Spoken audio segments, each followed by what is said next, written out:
Great. Member Kirby, if you could please take it away with the Human Resources Report. Thank you. The Human Resources Committee met on July 19th, for a while, I should say. We had several interesting discussions. The staffing report showed, let's start with that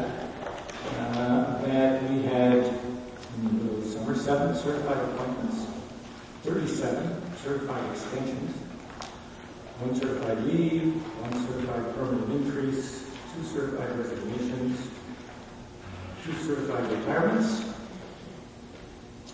50 certified summer school positions, 2 certified temporary decreases, 2 certified temporary increases, 6 non-certified appointments, 30 non-certified extensions, 4 non-certified leaves, 1 non-certified permanent decrease, 1 non-certified promotion, 4 non-certified resignations, 3 non-certified retirements, and 53 non-certified summer school positions, 1 certified temporary decrease, and 1 non-certified temporary increase.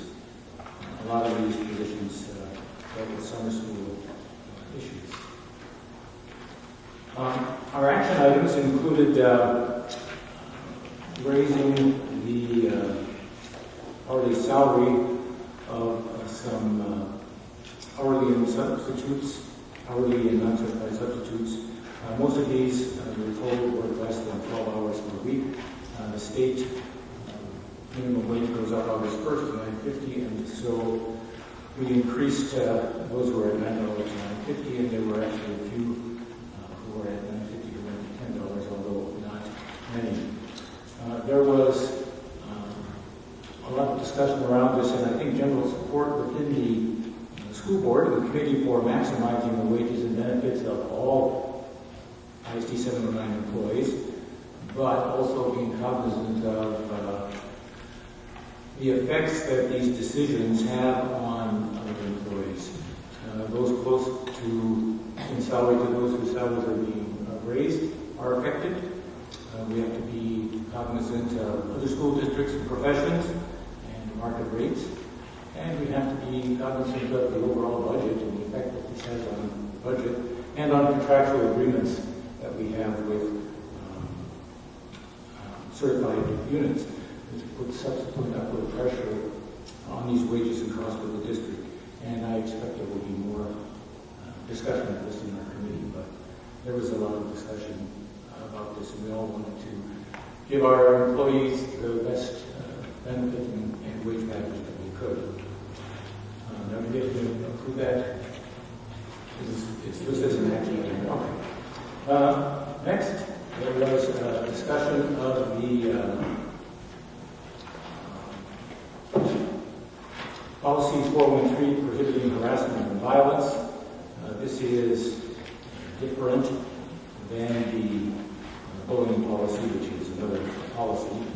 The only change in this policy, which was adopted on April 19th of this year, was the date from June to July in the policy. And so that was a first reading.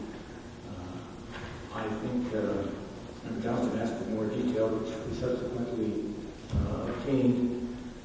Part of the problem is some of these numbers are pretty small, and it's not feasible to identify small numbers. But thank you to the Human Relations Manager who provided that with us.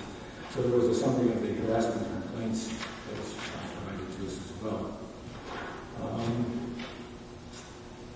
There was discussion around an informational item about the superintendent evaluation process, including a timeline. We were provided with the current guidelines, which have been used only the past 4 years, and are based on Minnesota School Board Association guidelines. And some new information was forthcoming since then from MSBA, and it was agreed on that all of this information would be provided to the school board, and we could then digest this and review it. Current contract requires that the superintendent be notified November 1st if his subsequent contract is not to be offered. And so for this year, we'll be using the forms that we used last year to evaluate the superintendent. I personally have not been involved in this. I have been involved in past and hiring superintendents, but not in evaluating. So for the three of us members, this will be something new. It's important in the Minnesota School Board Association documents. It indicates that all school board members and the superintendent need to be involved in this, not just a committee of the school board. And further discussion of this will ensue, I'm sure, in the committee as well. That was the Human Resources Committee report. I move that we have. Moved by Member Kirby. For a second? Second. Seconded by Member Oswald. Points of discussion. Member Walton, what item would you like to discuss? I'd like to discuss the issue of the hourly rates for our employees. Thank you. Member Johnston, what item would you like to discuss? On 2B, but real quick, it was comments made earlier for this section. I'm going on through this committee. That's all I want to say. I apologize for the confusion. Okay, thank you. So, do you still want to discuss it or no? No. Okay. That's it. Thank you, appreciate that.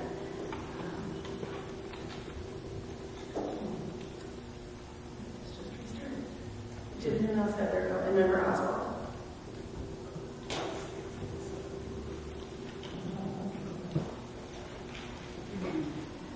Excuse me, 3B. Something good. You don't want to, Member Welty, if you want to put your light on. All right. Do you want to put forward what you were talking about? Yes, Dr. Kirby is absolutely right. We had a spirited and helpful discussion about salaries. I'll just note that, I guess to all intents and purposes, the consensus view at our committee meeting was to offer an expectation or an indication that we would like to have some sort of report on the financial consequences of various increases in pay for our hourly employees. And I'm just wondering if there has been some talk about that in administrative circles, and if there's any sort of a timeline that we might look forward to have that information brought back to the school board. Mr. Skorsky, I'm going to just do this. Can you answer Member Wilkes' question and also just give a brief overview of how kind of salary schedules are usually set with this as well as with our meetings? So I see that Member Oswald was next, but I'm going to click lights over until we get Member. Okay. We took a look at the wage analysis of this, and we can get this information out. There's basically three kind of categories we're looking at here. One was the substitute non-licensed classroom. These are paraprofessionals. The others are the hourly monitors who do the playgrounds, the cafeterias, those types of things. Those two together are roughly about 16,500. We discovered as we were looking through this, there's another category in the middle that is probably mostly made up of maintenance and food service workers, and that one is significantly higher at 35,175. Now, that number in itself is large, but what I believe is the case here is there's a 67-day period that they operate as a sub, and then in the case of the maintenance, then they go to a maintenance unit type wage. So I think this larger number is as if they were there all year, but in essence, I believe it's first for that 67 days. But they're identified as subs, so that's how they're pulled out, and we can't differentiate between the 67 days and the $1,000. And that was 35,000, so the total came to 51,600. Also, just the brief overview for how those wage schedules are set. Or just in general, when we're going to look at an hourly wage change. Right, yeah, in essence, if you pick $10, which is probably the average of all of this right now, and that 50 cents is about 5% on top of that. So that's kind of what we were using as a model. And then if there were other units that were to have raised, they would go through the negotiation. Well, that's it exactly. If you look at this, that represents about a 5% raise. I know there were some conversations about if you went $1, that would be a 10% raise. Now, when we look at some of the other units, the ones I believe we picked $25 and below an hour, assuming the 2% increase for those groups, that would fall within that. That's going to be about $160,000. But if you looked at a pressure for a 5% increase, comparable to what the substitutes would be getting, that's about a $402,000. My guess is, you'd be somewhere in the range in between those, not necessarily at the high end of the 5%, but when we talk about the salary compression, you're going to have a number of people at those entry-level salaries in the contract saying, you just gave all these other people 5 or 10% increases, and you're giving me 2. Thank you for that explanation. Member Oswald is next. I just wanted to note that the majority of these positions on here are substitutes and non-guaranteed work-related days. These people that hold these jobs are not guaranteed any work. And it's going to get increasingly difficult to fill these positions not being able to guarantee any work. I just went to Wendy's the other day with my kids, and right on their sign by the mall, Wendy's is giving a $100 signing bonus to work at Wendy's. So, we, I think, need to become creative in offering perks and incentives of some sort that minimize our costs, but yet tell our workers that they are valued and important, and we need them. We need people to be flexible. We need people to fill these jobs. We need to have people that care about our kids within these positions. And I hope that we can discuss establishing a minimum wage at our district level that's happy and satisfying to our board while managing our costs effectively, and not necessarily be forced to make these arrangements in the future and increase our wages to only need a minimum, but to establish our own lowest paid wage. And hopefully, if we can find new sources of revenue and work hard as a team, we can come up with creative ways to free up money to do that, to value our employees and grade this as a great place to work yet again, and instead not give them the bare minimum that we have to give. I want everyone to know that I want to give as much as we possibly can, and I really look forward to having that discussion in the future, and I really hope we have that soon. It is a nice starting spot where you can get some experience with the school district. The school district and the administration gets to see what you're like working with the students, and it's a place to move on from there where they would apply for permanent positions in many of the areas. Thank you. Member Johnston. Thank you, Madam Chair. As I indicated at the committee meeting, I'm going to make a motion on this. And my motion is to amend the hourly rate sheet minimum wage increases so that the minimum wages offered by the ISD 709 will be $1 more than the minimum wages set by the state of Minnesota.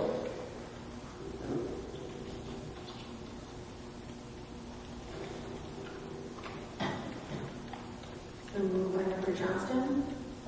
Seconded by Member Oswald.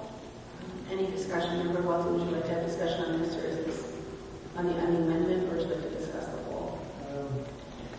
Well, we have a motion on the floor. This question that I had about this, we have to delay until we have a discussion about this motion. So I'll do that. So say about it. You can ask.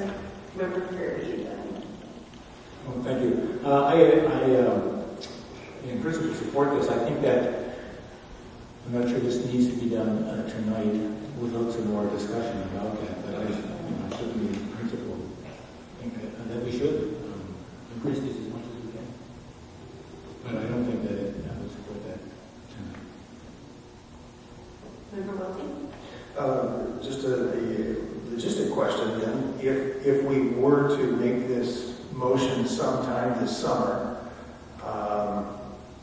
what would be would we have to direct the administration as to a timetable for when the implementation would begin? And is there a practical time that you could recommend to us for instituting this? During the summer, September, December, January? Mr. Swirsky? The only deadline we're under right now is an August 1st date to hit the minimum wage, which is what's before you. That would get us in compliance.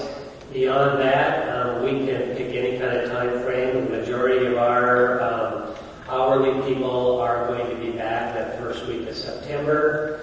That's a possibility. I believe the minimum wage increases that we put out there were for a 3-year duration, and this is the 3rd year of it. There would be, assuming nothing becomes before Minnesota next year to increase that, there's nothing stopping us from next year going and increasing it another 50 cents. I'd like to mention with Member Johnston, I know when we were talking earlier, instead of the 50-cent increase, we were talking about a $1 increase, and the way your motion is phrased, it's $1 above that minimum wage, so that's like that. We were talking 50 cents plus another 50 cents for a $1 increase.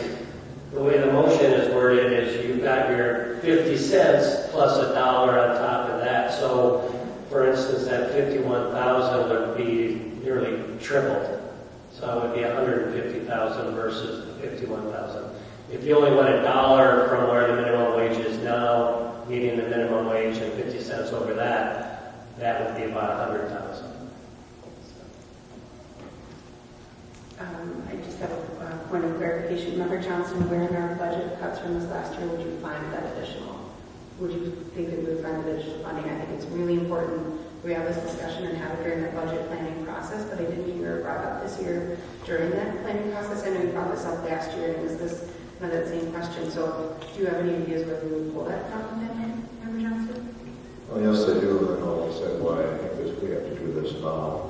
We have the contingency fund last year we talked about, we said we couldn't do it because we didn't have a budget. This year in budget discussions was very clear that we had lots of, if I recall, the contingency dollars or something like $700,000 somewhere in there. I think that's well enough, and I think there's lots of other areas where we can save at least that much money. For example, attorney fees that we're spending an enormous amount of money on, and I think those areas that are right there that we can do it now. So I would like to advocate here to the community and the board. I think we all talk about this. Everybody says yes, we don't want to pay minimum wage because everybody pays $12 an hour. Hardee's and McDonald's is paying $11.75 an hour. We all know that. I think as Member Oswald said very clearly that and eloquently that these are our lowest paid employees, and I think that they are nonetheless they're important. The work very minimal amount of hours. I guess I'd like to see a further breakdown. I think that the costs are a little bit high, as Mr. Swirsky said. These are estimated based on full-time workers. I think a little more accurate one may cut that cost down a little bit. Even if that cost is there, I think it's something we, as a community, we as a school, really have to address.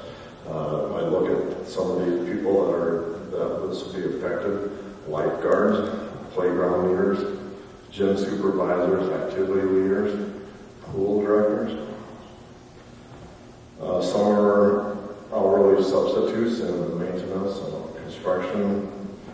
Here's an interesting one: lead person for laborers. Right now it's listed at $9.50 an hour. I don't know who they could be leading laborers if we don't pay anybody less than that. So my point is that we really, I think, have to pay more than minimum wage. I think that these are permanent 40-hour week jobs. They're small. I think that can be less than one. I want to remind everybody that these employees have never had a raise. I think last year was the first year because of the minimum rate increase since I've been on the board for 7 years. I think it's time that these people do get a rate increase. I think it's really wrong to talk about a 10% increase when they are the lowest paid employees in the district. We're looking at a $1 an hour rate increase. I think that is something that we must address. I don't think we as a school district can afford to be paying any of our employees minimum wage. So I'm asking the board to vote for this motion. Member Welty? I think I indicated in our previous discussion I'm quite sympathetic to this. We have had budgetary questions, and I recently voted against the budget, sort of a symbolic vote against one that had been passed. And I do not like leaning so heavily financially on the lowest paid people in the school district. I was about to ask Mr. Swirsky, and maybe I will do that after this, about some of the figures that he gave us. I'd like to see this stuff written down so I can kind of pick it up a little bit more. You mentioned the $402,000. I was going to ask you exactly what that would mean. I was going to ask you how much this current change in this is probably part of the discussion at some point fast, how much that currently is. I don't need to have that information right now. I think that I would feel better if we had a little more of that information and we could talk about some of the implications. Maybe some people could be exempted because of the question about bumping. So I was hoping that perhaps we could get a direction from the administration as to when we could consider this. I would probably be more comfortable offering a motion to table this until our August meeting, pending some of the questions that I have for discussion of those things. Quick clarification, are you offering to table the amendment? Is that what you're asking for? Yes. Well, so I'll make a motion that we table this motion until the August meeting, pending a little fuller information from our administration about the consequences of this fiscally and contractually. Member Welty has moved to table this amendment. You're moving to table this amendment to this. We need to pass the baseline because we do have to hit. Well, actually, we're actually talking specific. I'm moving to table the motion that was made by Member Johnston until August, pending just more information in the August committee meetings. It has been moved by Member Welty and seconded by Member Oswald, and he.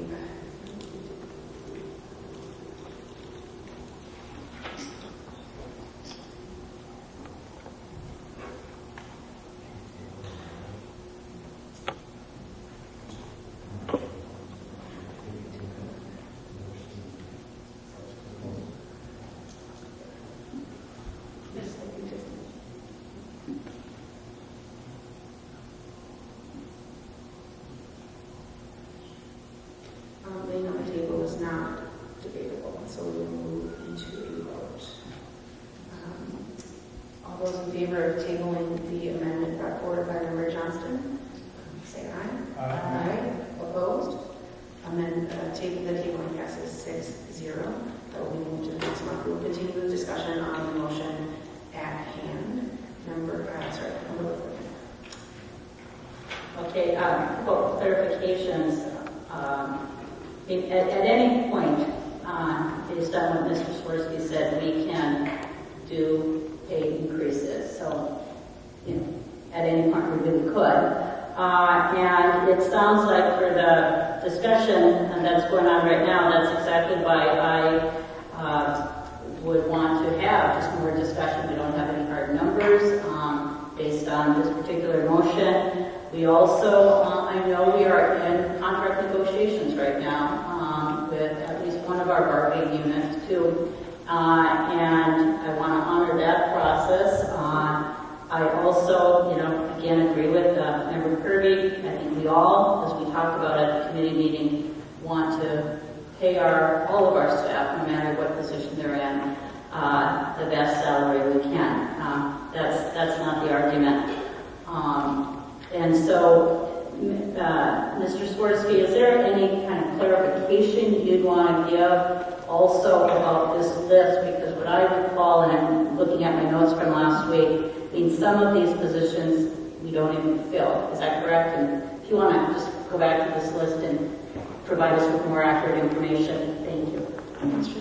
That is correct. The number of the technical tutors as subs you see in the $10 an hour range on that list are not generally used.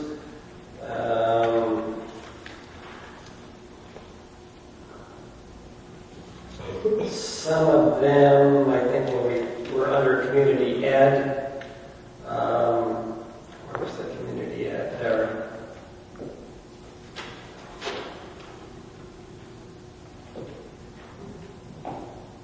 Oh, community-related education. Yeah, many of those fall under different areas that are paid for through community ed, not necessarily through the school district these days. So, again, as I would recommend, if you were going to revisit this in August, you would at least pass the minimum wage, so we are in line for August 1st. And then any discussions you want to have for the month of August, we can bring that forward again and see where you want to go from that point. In the meantime, I'll get you out the figures.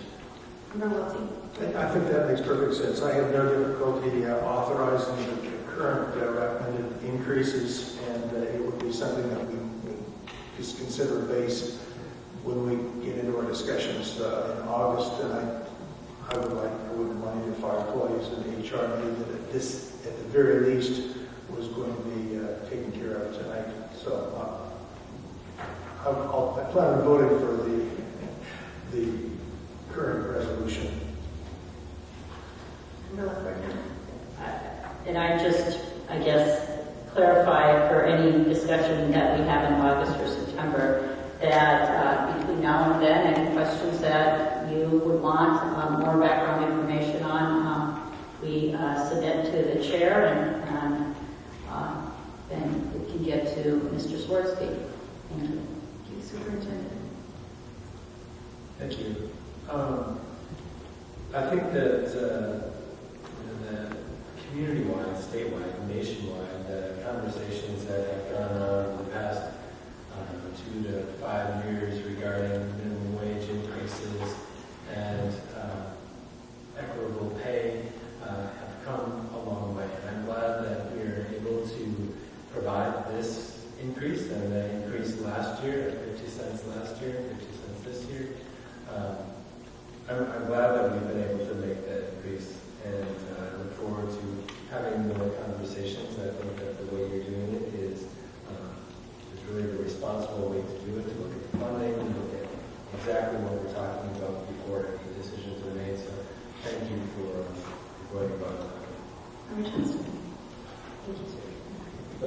I agree with what's been said here. I do look forward to the discussion at the next committee meeting. But I just want to reiterate again that we raised 50 cents an hour last year and this year because the state law forced us to do that. And I've been talking to the Senate on the board. None of these lowest paid people ever had a pay raise because the minimum wage hadn't been increased for 15 years or something. I truly think that that's time. So I'm looking forward to that discussion. Like that, this is the third year of the 3-year. So I agree with what you're saying, Member Johnston. I think the first year was 75 cents, and then it was 50, and then this year's 50. Thank you. All right, seeing no further rights, the business committee the Human Resource Committee has been moved and seconded. All those in favor? Member Oswald, I didn't say. Member Oswald.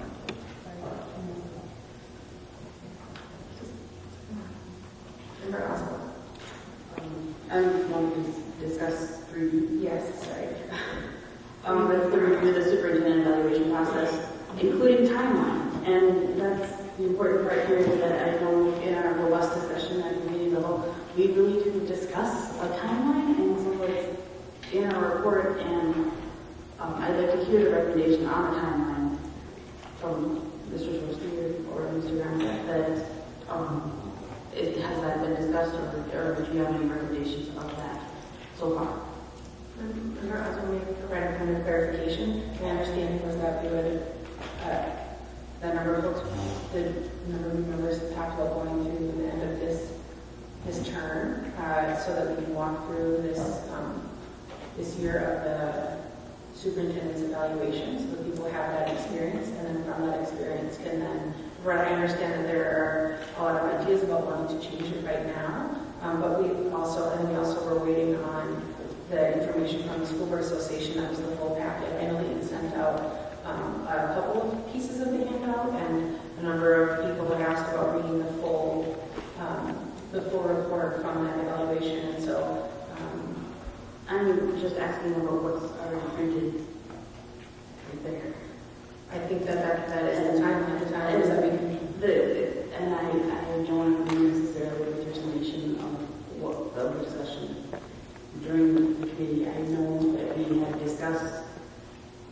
My takeaway from that and was that yes, we are using the process as currently established, but that shouldn't prevent us from working towards a new kind of evaluation system while we're evaluating the way we have it already. It's going to take a long process. The timeline recommended by MSBA in those documents is to start in the summer or early fall, and it continues through the spring.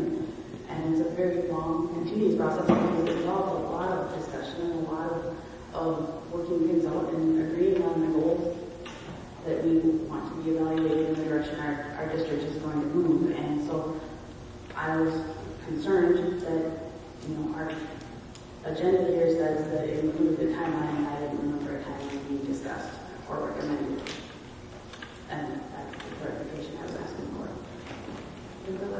Yeah, my understanding, both from the discussion as well as including the timeline, was for, as Mr. Swirsky was reviewing, particularly for you three new board members, the process we've used now going into our fourth year with the questionnaire that was handed out last week. And so that timeline was kind of the process we are using for this year. And so don't want to get kind of hung up too much on on the timeline, except in my understanding, he did review kind of the timeline we're currently using, and that was what we had asked of him for last week's committee meeting. As a point of clarification, I can see where there's a misunderstanding in what both of you are saying. So let's talk a little bit about that. I think that, I haven't seen that we did receive this very recently. I haven't had a chance to read through this whole area. When I went through the superintendent evaluation training, my first year on, I need to spend some time refamiliarizing myself with the documents. And so I think it's fair for us to discuss, to have the discussion in the coming month again to look at a timeline for updating this. And so I misunderstood that initial timeline piece and thought that it was clarifying for this year. Member, Mr. Swirsky. Well, just to kind of understand what the real question is here, this current evaluation will be given to the superintendent in November. Superintendent should have input into what his new evaluation will be, but he'll also be somewhat into that year again, assuming the next evaluation is following November. To go in and make changes now or assuming you're going to walk away from the other evaluation without having given it. So you're kind of, it's that crossover period. So if you wait until that October-November basis where you had a chance to work with the current evaluation and say, I can see where this other evaluation might be more effective, or we'll stay with the other one. If we do anything before that, you're assuming you're changing. But you can't wait too long after November if you are going to create a new evaluation, because the superintendent will already be into that year. There's another year to my contract, but there's a clause where if we're going to continue, you would need to notify me by November 1st. Okay. Stand corrected on that, but I think that does show that there is contractual arrangements that the superintendent as well as the board has to respect, and I think can be very clear about. I think that if we are talking about changing the evaluation, which I think we should, I think the superintendent should be well aware of that, that there's something over there, and have him give us feedback. And I think the agenda item was clear about a timeline. I'm glad to hear the chair say that this will all be discussed again. Committee, that's what I used to do.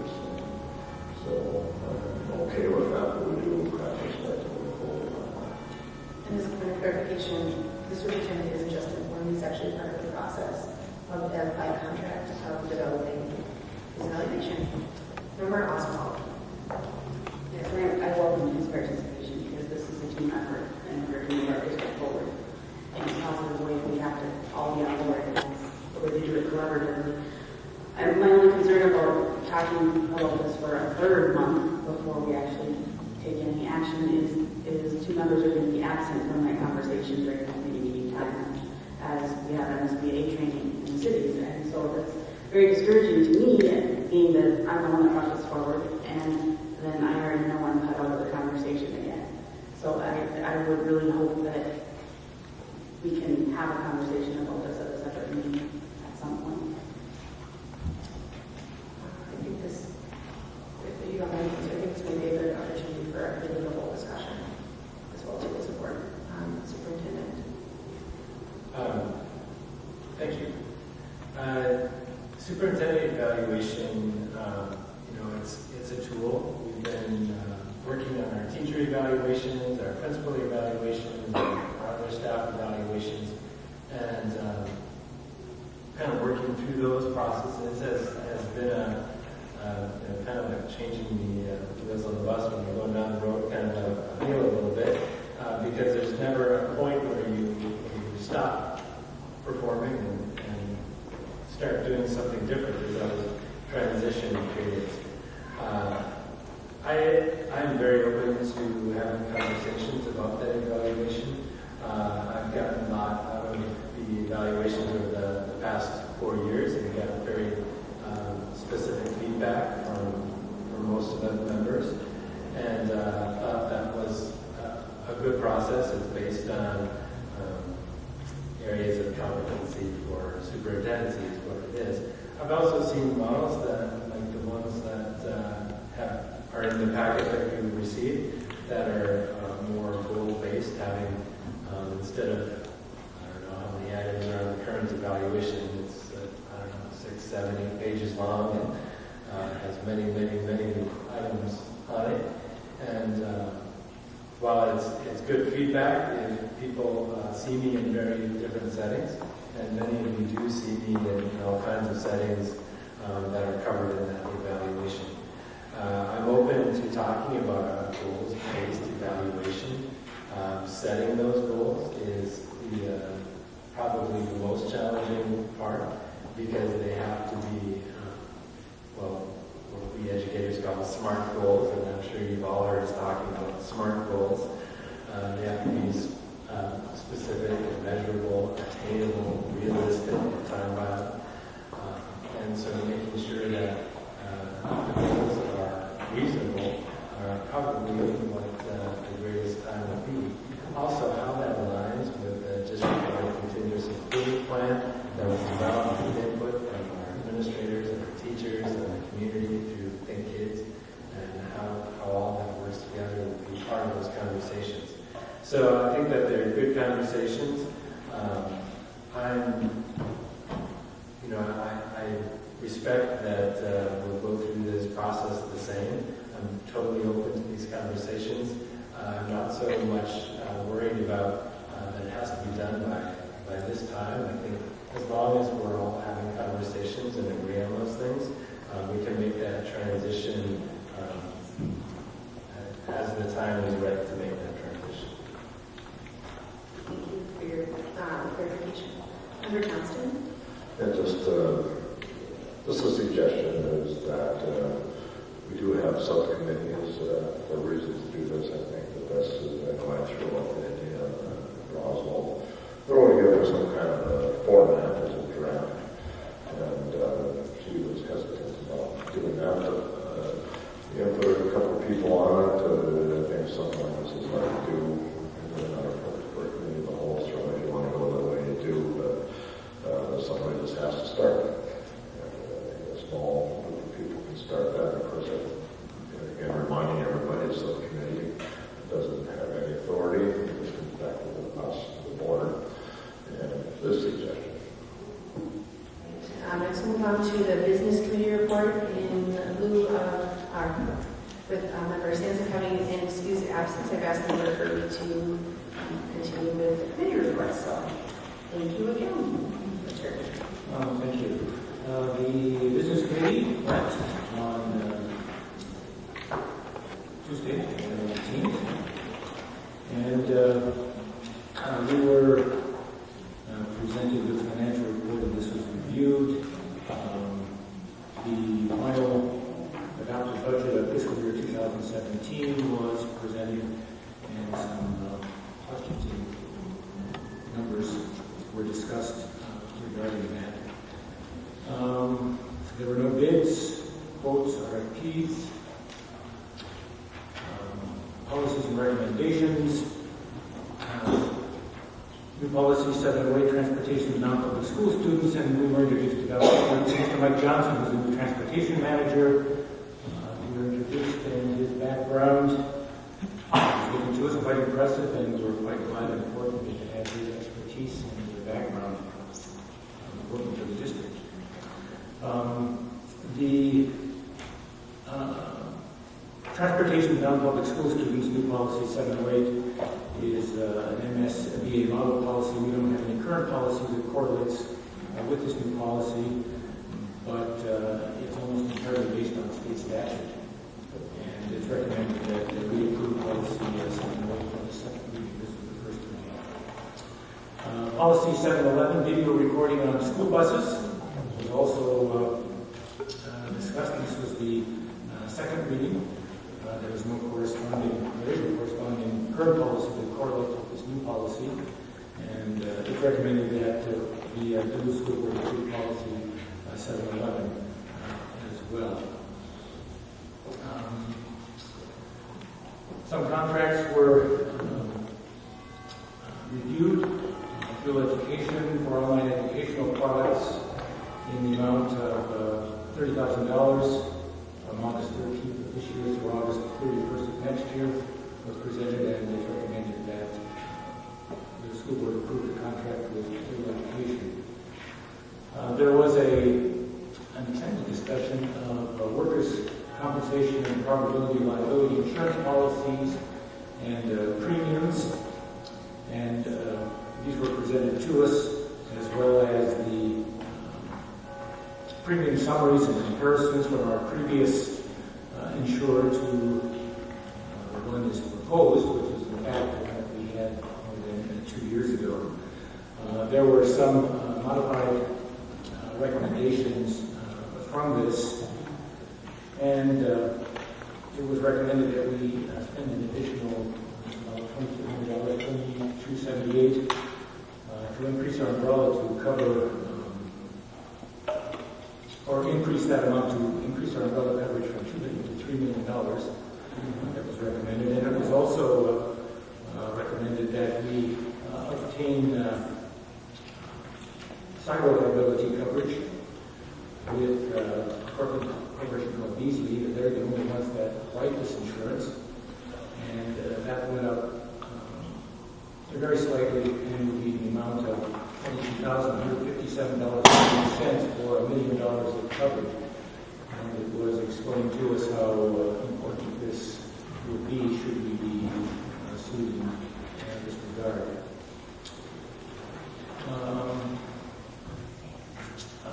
Mr. Leiter presented us with some change orders related to the facilities project,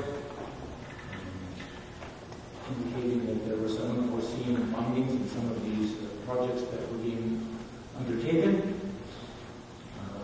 including the discovery of lead in some of the windows that were being renovated. And this resulted in an increase of costs for this. And it is recommended that the school board approve the change order regarding window replacement in the masonry project at Myers Wilkins, which would add approximately $3,573.50 to the previously awarded bid of $847,573.57. So it's not a large amount, given the total amount of the initial bid. There was also a change order regarding the facilities project at Denver High School, excavating the site resulted in the finding of some unexpected findings, which also need to revise some underground plumbing and relocate some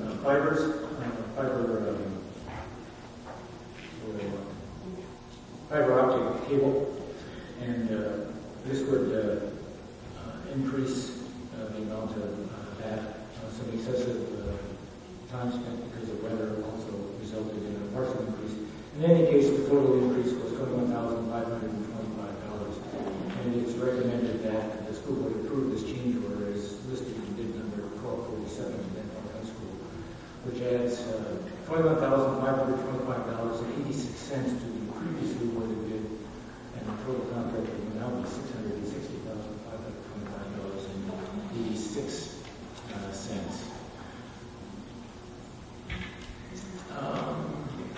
The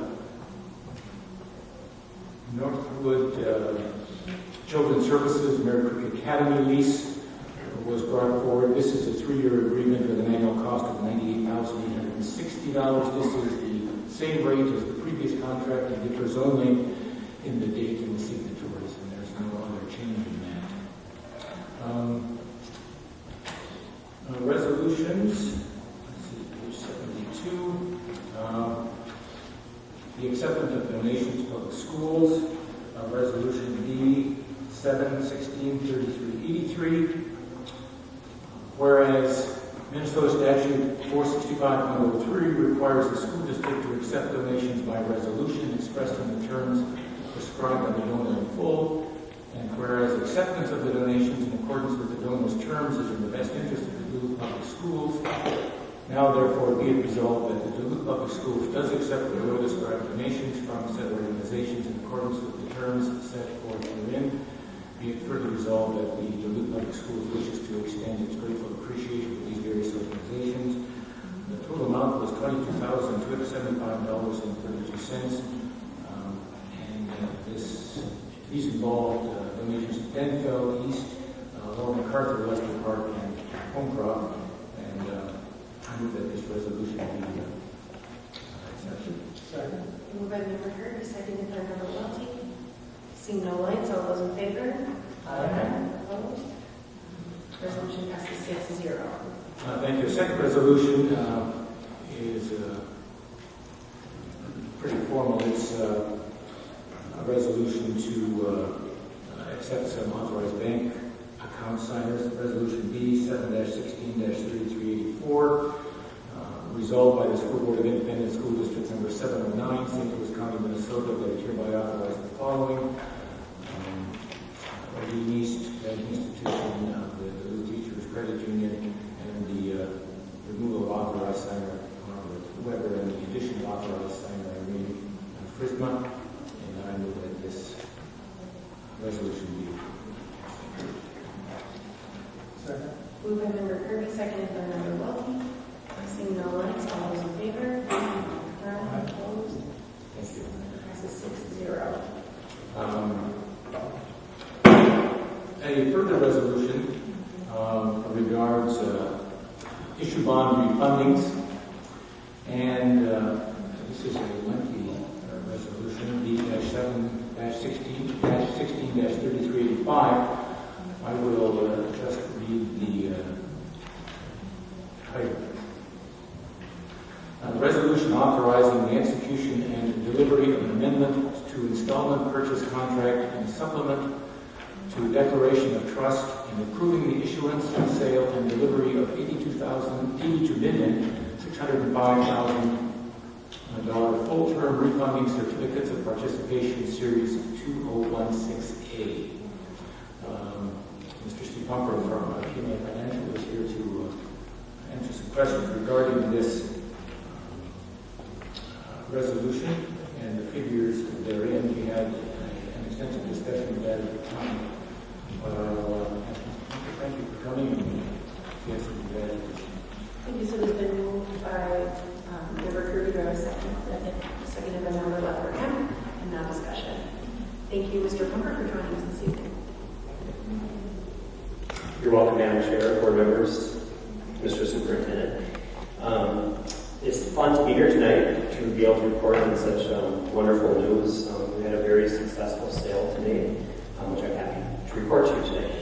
A little refresher, board members, back on at your June 21st meeting, the board passed a resolution. It was called an authorizing resolution, which gave PMA Securities the chance to act as your financial advisor to do a negotiated sale with Northern Securities, which would be the purchaser of your bonds, with the attempt to refund your 2008 default term certificate of participations with the intent of getting savings, to get future tax savings from your taxpayers. So once that resolution was approved, we went through all the processes that we go through along with Northern Securities to market your bonds, to work with your bond counsel to make sure everything was being done in a legal way. And we actually were going to our original intent was to have a sale last week. And this is one of the advantages of having a negotiated sale. The feedback that Northern Securities was getting from their perspective, as the people ultimately they would sell your bonds to, was that they wanted a little more time. They said, this is a really interesting project. We're going to have some decent yields on this, but we want to have to big dollar. We want to have some time to evaluate and work through their processes that they need to do, especially with their advance happening in the bond market recently. So we postponed the sale because you would get better reaction if you waited on it, and we actually did this morning. So the results were, let me just kind of go back to your authorizing resolution.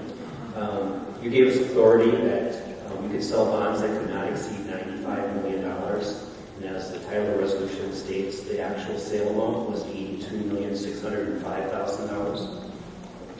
The resolution said it had to meet the Minnesota State Statute 3% savings test, and the actual savings is 5.902%.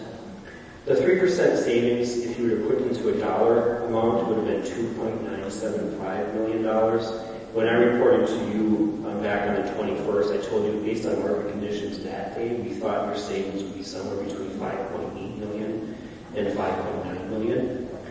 And again, I know you have those sheets at your table right now, but we're really happy to report that the actual savings was $6,001,101. It was what we call a true interest cost of 2.106%. And this is, you have 12 years left to pay on these on old bonds, which now will be pre-funded by these new bonds. So that's kind of equivalent of, taking on a mortgage, a 12-year mortgage for 2.1%.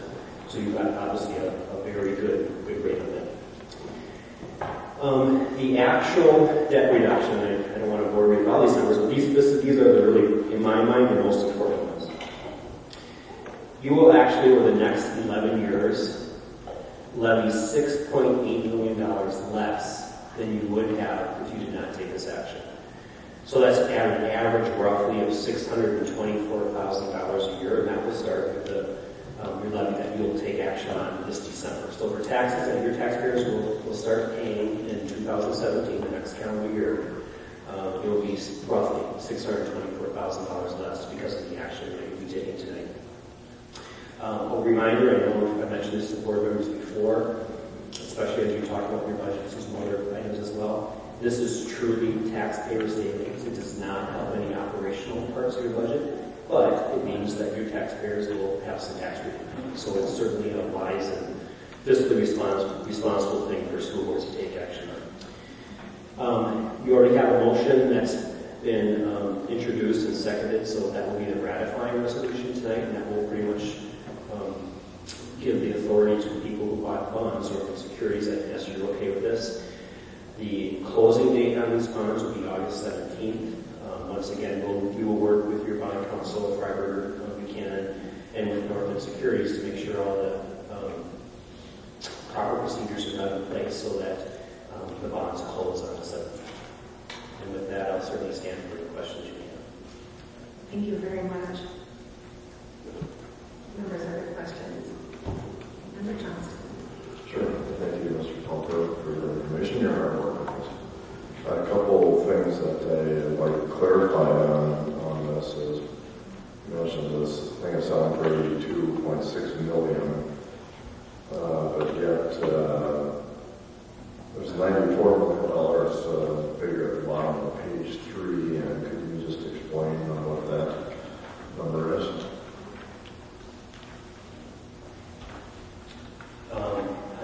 I need to find the right page because I don't have the page numbers on mine, so I just want to make sure I can explain it. Let's see, section. Does it have a title at the top of the page? Mr. Johnson? Section B, section 2. Section 2B for the resolution. Oh, I'm sorry, it's the resolution. I apologize. Oh. I was looking at our financial list. Thank you, Jay. And now, go ahead and tell me what it was on page 3. Yeah, you mentioned which I think one selling for $82.6 Oh, million, yeah. which is up there, Okay. down there, the 94. The 94, okay, very good question. All right. So what the 94 million means is, and I talked about this briefly at the last meeting, is that the sellers or the purchasers, the people who are buying your bonds, they want to pay a premium to get a higher coupon yielding at the end. So for instance, you have some maturities, some of your 12-year maturities have a 5% coupon with it, so that means the purchaser who's buying a bond is going to get 5% interest rates along the way. But in order to get that 5%, they have to pay more than the par value or the face value of those bonds. So the purchase price, Mr. Johnson, means that the difference between the $82 million worth of par and the $94 million is the additional premium that they are offering you to purchase it at the interest rates that they want. Okay, so if I recall in our discussion, we had that there was some confusion there, which that since we are determining, or we'll say refinancing, the word that we use, is that difference between those two numbers, and we were talking about a $10 million number when we had the committee meeting or when we had our other meeting. Was that same $10 million number, which I recall you saying that's kind of a penalty that we had to pay, but yet because interest rates is lower, even though we're paying this $10 million early refinancing, it comes in lower because of lower interest rates. Am I still understanding that correct? No, it is.